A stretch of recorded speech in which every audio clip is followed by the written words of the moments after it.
Good afternoon, book lovers. This is Robert Boyd coming at you with yet another book report. This time I'm talking about Tears of the Trufflepig by Fernando A. Flores. And Flores is a novelist from Austin, although I think he was originally born in Mexico and grew up in South Texas. And that might have some bearing on why his previous book, which I'll also talk about, it's called Death to the Bullshit Artists of South Texas. And the novel is published by Farrar, Straus and Giroux, so it's kind of a big deal for a first novelist to get published by such a distinguished publisher. Um, and It takes place in South Texas and northern Mexico in a fictional town called MacArthur, which is basically a stand-in for McAllen, which is across the border from Reina Hermosa, which is a fictional stand-in for Reynosa. Why he fictionalized these towns, I don't know, but I don't know. I hear that in his last collection of short stories, the Bullshit Artist book, some people recognize themselves as the fictionalized characters, and maybe he wanted to add another layer of distance between him and the story. But I don't know. In any case, just imagine McAllen as the setting and Reynosa as the setting. The main character is a man named Esteban Bellicosa. It doesn't really say how old he is, but I'm guessing he's in his 40s. Um, he was born in Reina Hermosa, but grew up in MacArthur. So I guess in that sense, he's similar to Flores. Although I think Flores is actually younger. I'm not sure. I get the impression looking at his photos that he's quite young, but I can't really find that information online. Maybe if I searched a little deeper, I would. I did find some very interesting information. One is that he appears to be the co-owner of a bookstore called Malvern Books in Austin, which describes itself as a literary community. So I assume there's a lot of people who are in charge of it, and which is a great thing for an author to do, to own a bookstore. And he seems very literary, but he gets down and dirty into the streets of MacArthur and Reina Hermosa.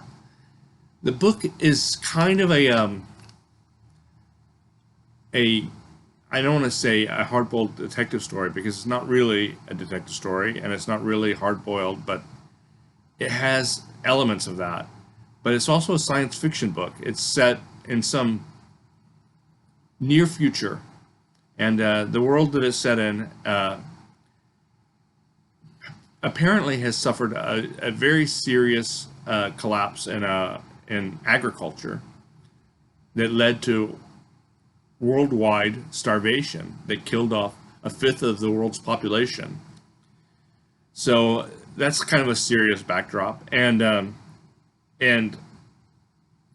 Bellicosa, sorry, his daughter died as a result of it. Not directly starving to death, which would have been horrible, but because she was her first few years she had serious vitamin deficiency because of the availability of food not being what it should be. Now, this crisis in humanity was solved by genetic scientists, apparently. It never uses the term genetic science in here, but these are biologists who've discovered a means of reviving old species and changing current species called filtering. And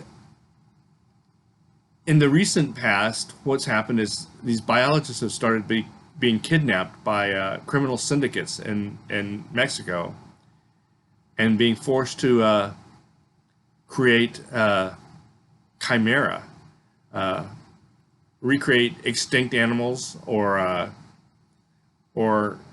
create new combinations of animal traits to sell to wealthy, decadent gazillionaires. And one of the events in the book is that Bellacosa is brought to a underground banquet at one of these syndicates is basically behind, where they eat things like dodo and other filtered animals prepared by master chefs from Europe, and all the people there are rich scumbags, and so the syndicates are the main baddies, but I don't want to spoil it because the main baddie is someone who's not really in a syndicate. In any case, Bellacosa, he's a widower. His wife and daughter died. After his daughter died, his wife essentially died of grief. I can't remember if she committed suicide or just basically withered away. In any case, he's works as a scout. He clients will hire him and say, "Hey, I need this kind of big piece of construction equipment for this price. Can you find it for me?" Or I need a this particular motorcycle at this price. Can you find it for me? And so he'll travel around in South Texas until he finds it and negotiate for it, and he gets a cut of the purchase price. And it seems like kind of an oddball job, but a good sort of job for almost like a Travis McGee kind of character, for a slightly not totally legit job for someone who needs to travel around and have adventures, which is what he does. He meets he has a hangout that he likes to go to, a restaurant, a diner type place called Baby Grand Central. And while he eats there, he gets to know the people who are there and the waitresses who are characters in the book, and they're great characters. That's one thing that Flores is good at, is creating a wonderful cast of characters. And he meets a guy there who he assumes is Czechoslovakian because he has an Eastern European accent, and he calls him El Checo. But he's actually a journalist and who's born in Yugoslavia. He's about 20 years younger than Bellacosa. His name is Paco Herbert, and I think his mothers are Mexican or Central American. Father is Yugoslavian. And Paco Herbert is chasing down a story about the trade in filtered animals handled by the syndicates, and that's how Bellacosa ends up going to this banquet, because Herbert has wrangled 2 tickets for it, and they go to this banquet, and while they're there, they see a very weird animal called a trufflepig, and I think I'm going to read a description of the trufflepig, because in the dim lighting, it looked like a pig with tiny ears, but acted very dog-like, with front legs erect. A slurping, salivating tongue hung out of its mouth, which was actually a beak like a chicken's or rooster's. It had the dark green skin of a crocodile, and with rivulets shining like a fine pair of boots. And somebody had tied a handkerchief with a border disarmament symbol around its neck. So it's a very strange animal. It's not really, the way it's described in the book, it's not really even mobile. It has these legs, but it can't really walk around very well. And it's super affectionate. Like, if you pet it and feed it carrots, it just loves you. And obviously, there's not some extinct animal called a trufflepig that they've managed to filter. And it turns out that the truffle pig was an animal, a mythological animal, worshipped by an extinct Mexican tribe of Indians called the, let's see if I can pronounce this, Arananya Indians. And they had a word for the truffle pig, and this is going to be even harder to pronounce. Uh, Huitepelton, which sounds a little bit like, a Mexican volcano. And the Arananya people apparently disappeared, and they don't really explain how, although they give a legend as to how. And but in the past few years, have been reappearing and popping up in MacArthur and Reina, Hermosa, etc. And so Beacosa's motivation is to find out what's happening with his business because he had arranged to buy a piece of earth moving equipment, and it disappeared before he could get it. It seems it was stolen from a little old Arananya man who had it on his next to his shack out in the country, out in the rural part of MacArthur, near MacArthur.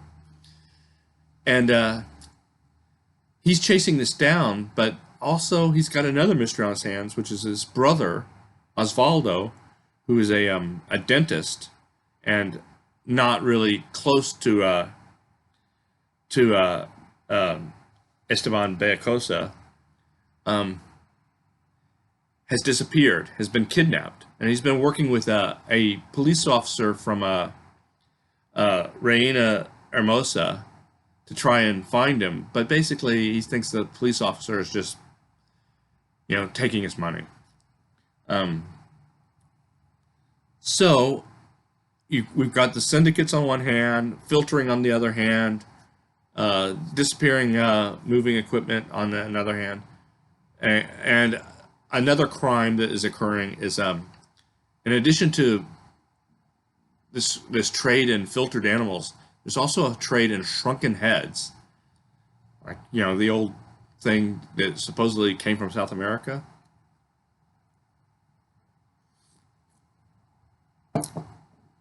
Apparently,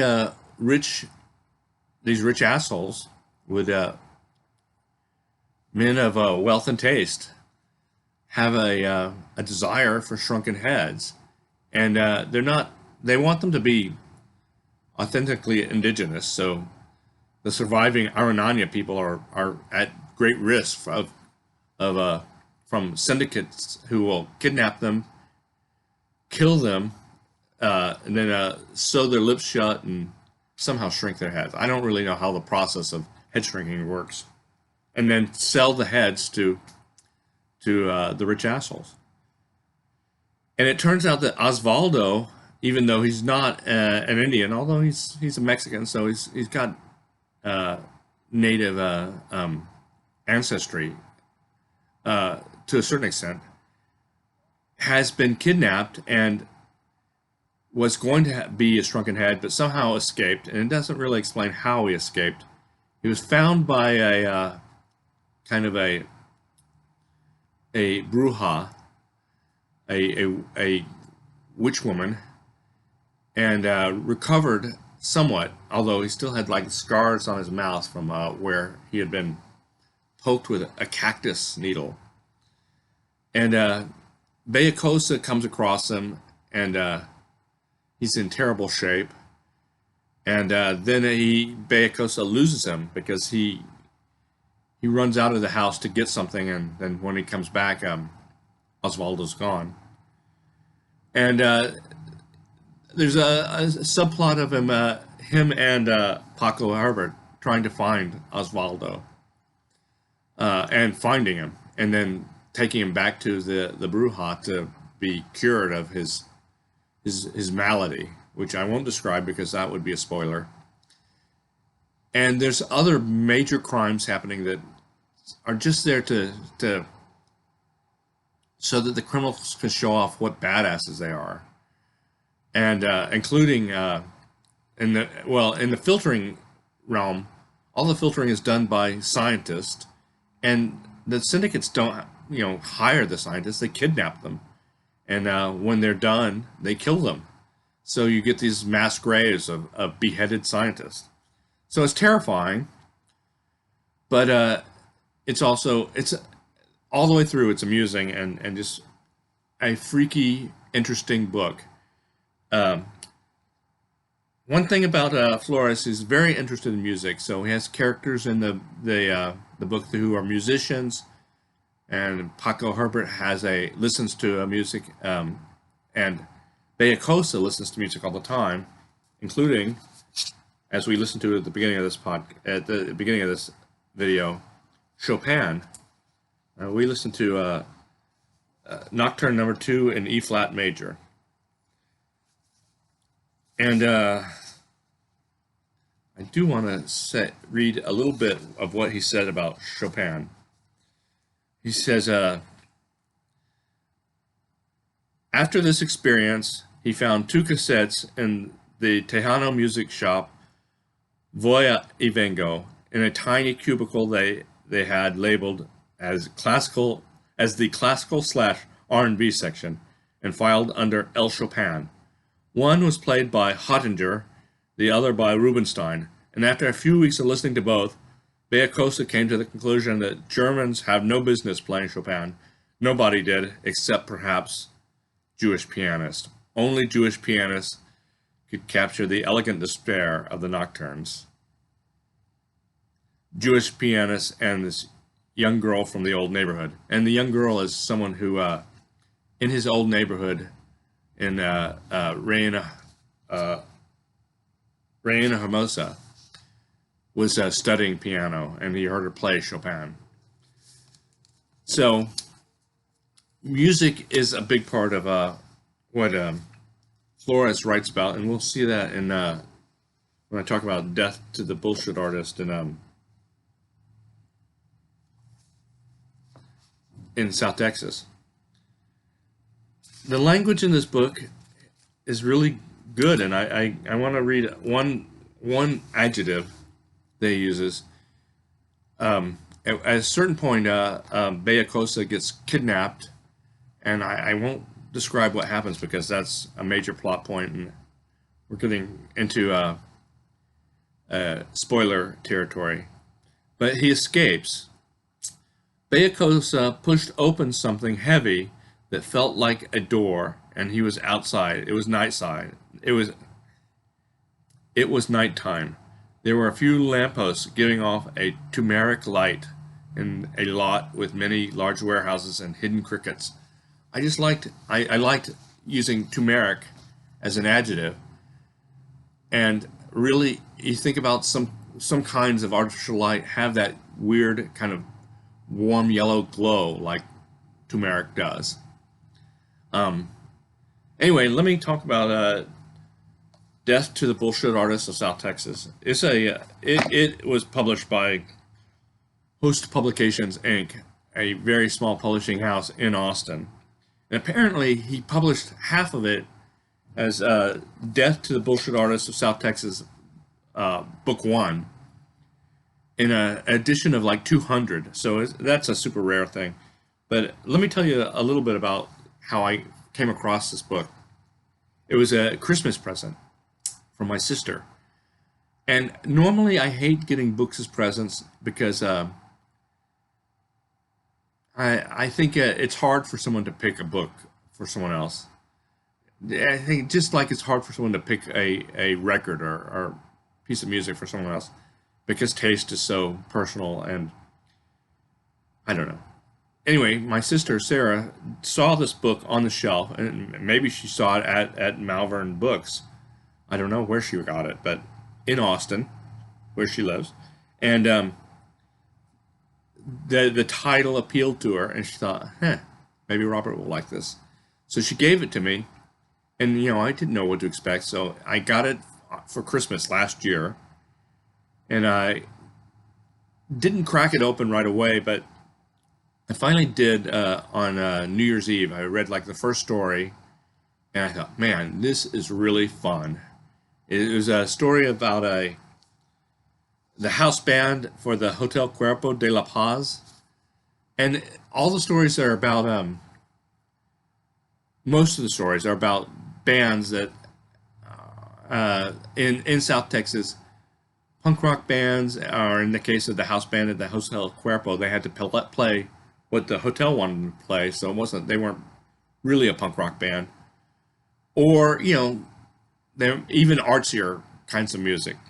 So I read that first story, I really liked it, and I wanted, and at that on that day, I was having a hankering to go to a bar and drink a beer.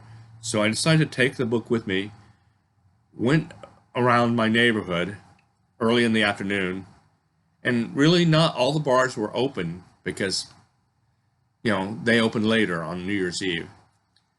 I went to a bar that I'd never gone to before that happened to be open called Pub Fiction, within easy walking distance of where I live. And it was it was a nice bar, and you could tell that it was the kind of bar that was going to be jam packed later on that night because it was New Year's Eve, but hardly anyone was there in the middle of the afternoon. So I sat down and I ordered a pint of something. I can't remember what, but it was delicious. That's my memory of it, at least. Started reading, and I didn't leave until I finished the book. It was a quick read, as you might imagine, but it's also pretty compelling. The stories are really good. They're funny. Flores is a very he writes about art in a way that's appealing. So some of the characters are like performance artists, and some of them are musicians, etc. And I loved it, and so I liked it so much that I got Tears of the Trufflepig when I heard about it, which I think it was had already been published. Let's see. And yeah, it had been published in 2019, and so I got a copy of that, and it'd been sitting on my shelf for a while, but I hadn't cracked it open yet, and I just read it in the past couple of days. So let me say that Fernando A. Flores, author of Death to the Bullshit Artist of South Texas and Tears of the Trufflepig, is a really good author. I look forward to seeing what he does next.